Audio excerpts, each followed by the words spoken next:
Hey y'all! It is the week before, it's the beginning of the week before Thanksgiving. So we have got to get another thing in that freezer, don't we? Today we're going to do my husband John's favorite. It is sweet potato casserole. And I had to work in the office this morning, so I just put my potatoes in the oven so they could bake. I didn't have to peel them and chop them and boil them. You could do it either way, baked or chopped and boiled. My recipe calls for about 4 cups of sweet potatoes, baked or chopped and boiled.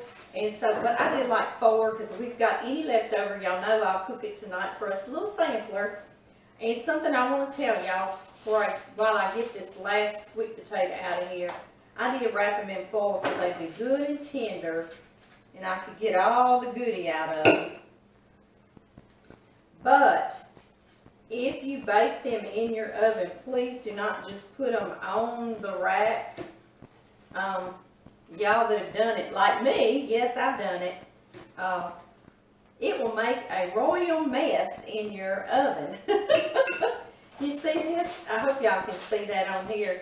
It's just, they juice and they run out. They're just sweet like candy, and so they make a big old mess. So put them on a pan so you can clean that up.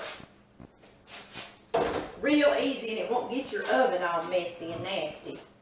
Alright guys, so I have got 4 sweet potatoes that I baked, or 4 cups, okay? Whichever way you want to do it, of sweet potatoes, cooked already. Next, I'm going to add 1 cup of sugar. I'm not sure this bowl is going to be big enough to mix all this, of course, but we're going to make it happen, aren't we? Yes, we are. And then we're going to need a 1/2 teaspoon of salt. That always just balances out that sweet flavor, doesn't it? And I love to use condensed milk, not sweetened condensed milk, just plain evaporated condensed milk, okay? It has a real richness to it, and all I need is a 1/2 cup of that condensed milk right now. We'll see in a minute if it looks like I might need some more, but that's about all I bet I end up putting, okay? Okay, y'all. All right, let's see what else. I'm trying to read my recipe without my glasses on, so I'm like, what? A 1/2 teaspoon of vanilla. Tell you what, I'm going to put a whole teaspoon of vanilla with my 4 cups. I just about don't ever do a recipe the same. Do y'all do that too? I do too. Let's see, what else? 2 ounces of cream cheese. And I put my knife over here for some sweet potatoes. But, and these little 8-ounce bricks of cream cheese, they have on one side, they have marks on here that shows you the ounces. So I'm going to need 2 of them. 1, 2. I love cream cheese. That's like my most favorite flavor ever is the flavor of sweetened cream cheese. I love it. There we go. And what next do we need? We need 2 eggs.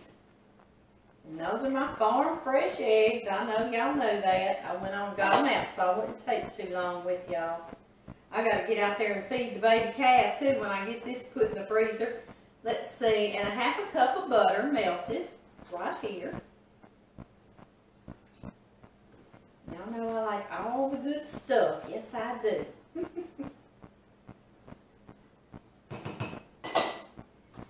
And then that's it, y'all, yay! All right. And I had to plug my mixer in across my island. So I'm not sure how well I'm going to be able to mix. I'm having to scoot over here to the edge of our pizza. Start this on low so we won't make a big mess.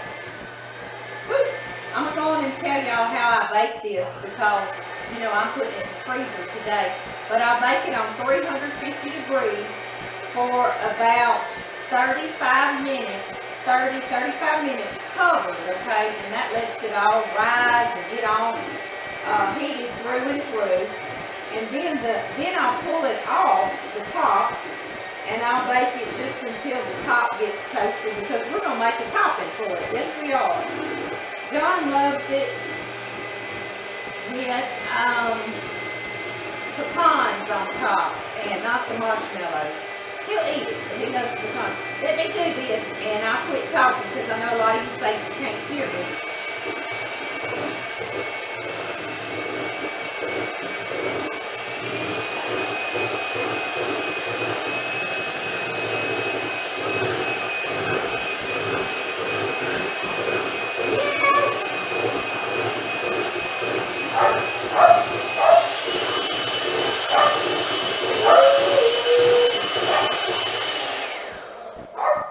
Okay, guys, it's something that I do. This is another little Amy tip, y'all. Y'all know these sweet potatoes have those little strings in there, and when you use your beaters, it kind of captures them and wraps them around your beaters, and it gets it out of your mixture. So I love that, and it even does it in my big stand-up mixer, whichever one you want to do. It sure does, and I love it. Okay, y'all, I think this is enough for us to not have some tonight for a sample. I sprayed a baking dish. You can do a 9 by 13, which would be a little thinner than this one. This one's a little deeper. And y'all are going to ask me, let me tell y'all that first. I don't know what size it is because it's a little bit smaller than a 9 by 13. But it's a Temptations is what it is. And a lot of y'all have said y'all have these already, and they are beautiful dishes. I have a whole collection that my friend Mary Beth gave me some years back now, and I love them, and I always bring them out for Thanksgiving because they're like Thanksgiving colors, the green and the gold, and they're beautiful. Beautiful. You can just stick that in the oven and then stick that right on your table, or I set everything up here actually on this island that we're cooking on right now, and you just sort of go around and get it buffet style. Okay, y'all. Put all of this in here. We do need to taste that, don't we? I know it. I'm going to taste it. We don't like it real sweet too, y'all. So, just saying that. We like it, because sweet potatoes are already sweet, aren't they?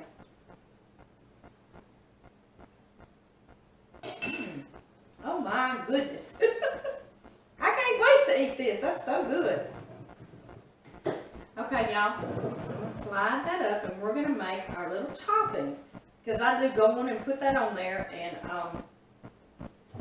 freeze it, because I used to save it separate, and then when I get it out to cook it, I'd make my topping and put it on there. But Mamoo's up in Farmerville sells one of these frozen that is out of sight. You could bring it home and don't tell anybody, and they're going to think you homemade it, okay? So, and theirs already has that topping on there, frozen. And when you bake it, it's perfectly fine. So I said, okay, well, I can go and put my topping on then.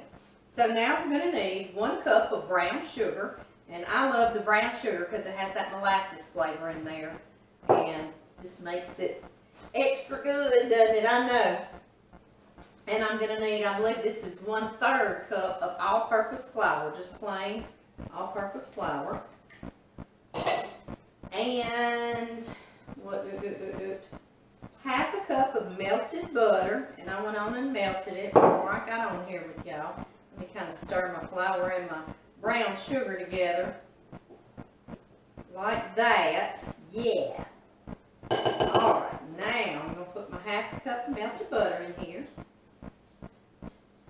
I've got my front door open so my puppy dogs won't run around barking wanting out or be scratching the door wanting in.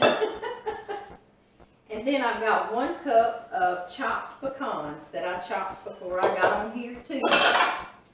And now I'm going to mix this up. And this is going to be a good topping. I'll tell you what I'm going to do. I'm going to put a pinch of salt in this too, because it's another sugar mixture. So I like to put that little counterbalance of just a pinch of salt.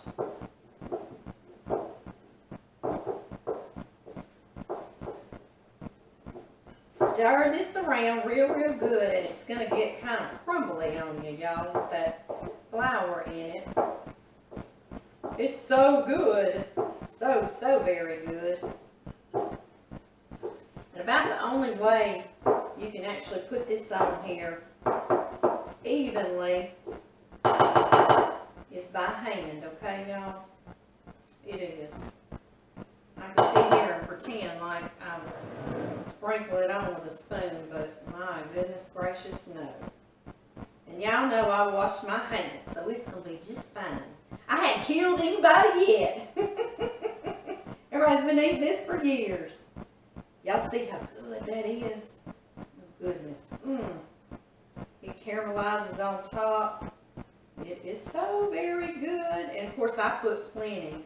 Like I say, if you put this out in a 9 by 13, it would fill the bottom and this would still be plenty to go on top. I just like to do it thick, like a big thick helping. And then I kind of just move it around just a little bit, make sure every little bite's gonna have some of that good topping. And there we are. And I'm gonna cover, I'm gonna come show y'all. Come around in here and show y'all. Isn't that pretty? So pretty. Yummy, yummy. Like I say, about on 350, about 30-35 minutes covered, and then you'll uncover it and cook it just to let that on top get good and toasty. But if you cook it uncovered the whole time, then your pecans are liable to get a little too toasty. You know, I know y'all had those dishes that you're like, ooh, the pecans went a little too far. And I'm covering mine with foil. I have a lovely little top that goes on this too. Now this set Mary Beth gave me. It comes with the top, but I also put that foil just because I want it to be protected in the freezer for a little better. Okay, guys. And I have frozen in this Temptations before in glass containers, and everything's hunky-dory and fine. And that's it. I gotta mix up a half bottle, and I gotta get to go feeding. I'll see y'all back. Next we're gonna make broccoli rice casserole, probably. That's probably what we're gonna do next. Get that out of the way.